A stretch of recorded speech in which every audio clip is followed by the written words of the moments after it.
Você sabe contemplar o belo? Contemplar o belo é fazer das pequenas coisas um espetáculo aos olhos. Contemplar o belo é uma conquista, é um treinamento contínuo da sensibilidade. Hoje eu vou te entregar a segunda semente, a segunda lei da qualidade de vida, a arte de contemplar o belo. E eu escolhi fazer isso aqui, no telhado da casa do meu pai, onde durante minha infância, minha adolescência, muitas vezes eu dediquei tempo contemplando o belo, contemplando os pássaros, contemplando a árvore, o céu, e aqui muitas vezes eu conversei com Deus. Isso me remete a uma lembrança. Eu me lembro da figura do meu pai. Meu pai foi meu grande professor nesse treino da sensibilidade. Eu me recordo que durante a minha infância, muitas vezes nós estávamos viajando e de repente meu pai parava o carro diante de uma linda paisagem, diante de um rio, de um lago ou de uma cadeia de montanhas. E a gente pensava que tinha acontecido alguma coisa, quando não, ele pedia para todo mundo descer do carro. Me lembro de muitas vezes meu pai me pegando no colo e me mostrando: olha, filha. E me mostrava uma paisagem, falava um texto da palavra de Deus. Lá em Romanos 1:20 está escrito que desde a criação, os atributos invisíveis de Deus e o seu eterno poder são revelados, são compreendidos nas coisas que foram criadas. A psicoadaptação é a incapacidade, diante dos mesmos estímulos, de sentir prazer ou dor. Então, a psicoadaptação pode se dar de forma negativa ou de forma positiva, de forma construtiva ou de forma destrutiva. Positiva, por exemplo, quando uma criança perde a mãe, ela vai sofrer, ela vai ter dor, mas nesse fenômeno inconsciente, ela vai se psicoadaptar. E o cérebro, embora ela vá sentir saudade sempre, o cérebro vai abrir espaços para novas vivências e ela vai se psicoadaptar àquela dor. Isso é positivo. Mas existe também o que é negativo, o que é destrutivo. Quando a gente olha para a história e vê o exemplo dos soldados nazistas, eles se psicoadaptaram com aquele cenário. Quando eles olhavam aquela cena dos judeus sendo torturados, sendo mortos, já não causava nenhum impacto. O fenômeno da psicoadaptação, ele gera no cérebro uma explosão criativa. Eu tenho visto ao longo dos últimos anos, em atendimento a pessoas, que algumas pessoas usam esse fenômeno ao seu favor. Diante de um episódio de dor, como a perda de um ente querido, como uma crise financeira, as pessoas usam esse fenômeno, essa explosão, algumas de forma criativa, e passam a viver a partir daquele momento os melhores dias da sua vida, valorizando a vida, buscando soluções, buscando caminhos. Outras, de forma negativa, vão se definhando, vão perdendo a sensibilidade e a partir daquele evento passam a viver os piores dias da sua vida. Nós vivemos uma sociedade onde muitos buscam a fama. Tempos de redes sociais, a busca por seguidores, por notoriedade. É muito bom e é um grande perigo, porque muitas pessoas vão se psicoadaptando aos estímulos que recebem e assim como funciona no organismo com as drogas, as pessoas têm necessidade de um estímulo cada vez maior, cada vez maior. Então, quando entra-se nessa vertente da fama, do poder, é preciso blindar a nossa emoção. E a arte de contemplar o belo é uma boa vacina para isso. Eu e você precisamos nos vacinar contra a paranoia da fama. Devemos, de fato, buscar sucesso em tudo o que fazemos no nosso dia a dia. Mas não podemos gravitar em torno dessa paranoia da fama. Dessa forma, nós vamos fazer bem, de forma natural, de forma leve, sem colocar uns sobre os outros, na verdade, nós somos todos iguais. Para que eu e você não caiamos na armadilha da fama, a Bíblia tem uma vacina. Está registrado lá em Colossenses 3:23. Tudo quanto fizer, faça como se fosse para Deus. Se fizermos assim, a motivação vai estar sempre correta. Nós vamos fazer a Deus e não a homens. E o que vem como fruto do nosso trabalho vai ser natural, a consequência de fazer de todo o coração.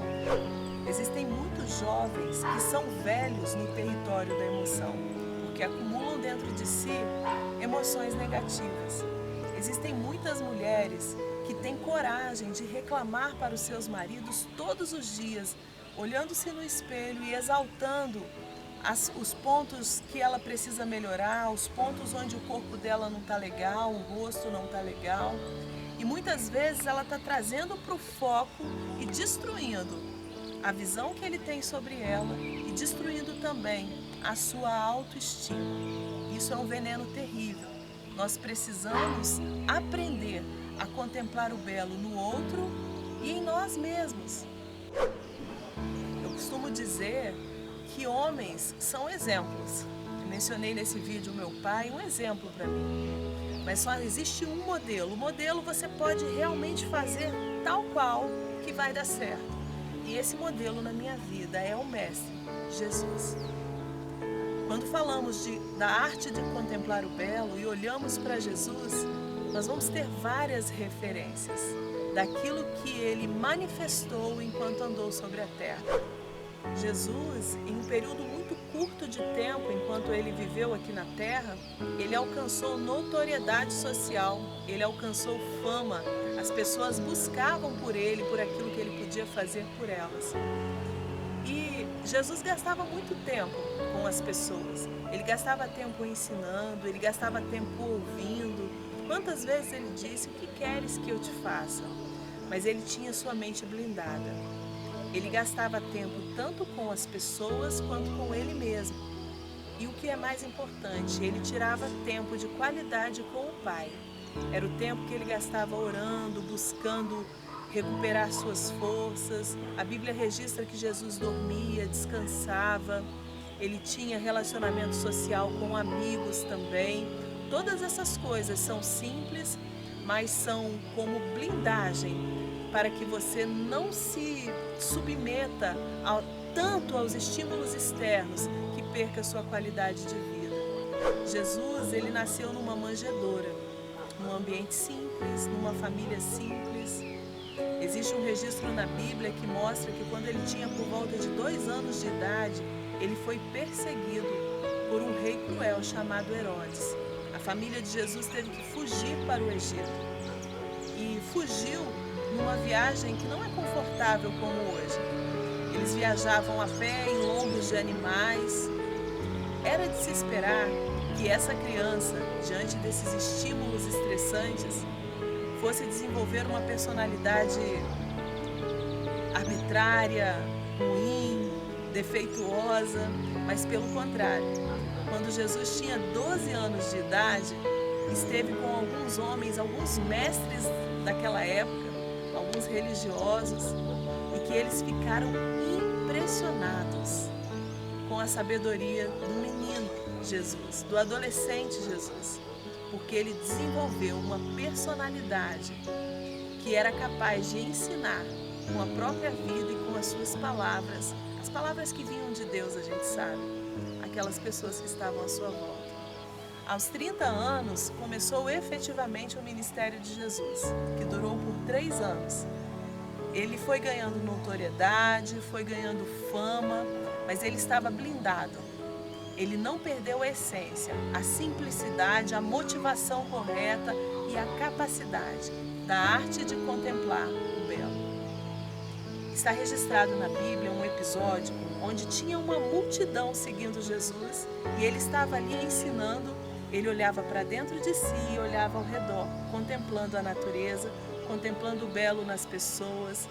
E nesse episódio, Jesus, de repente, ele para, fixa os olhos em um local Acredito que as pessoas da época que estavam ali com ele devem ter pensado, quando ele chama a atenção e diz assim, olhai, as pessoas devem ter pensado, olhar o quê?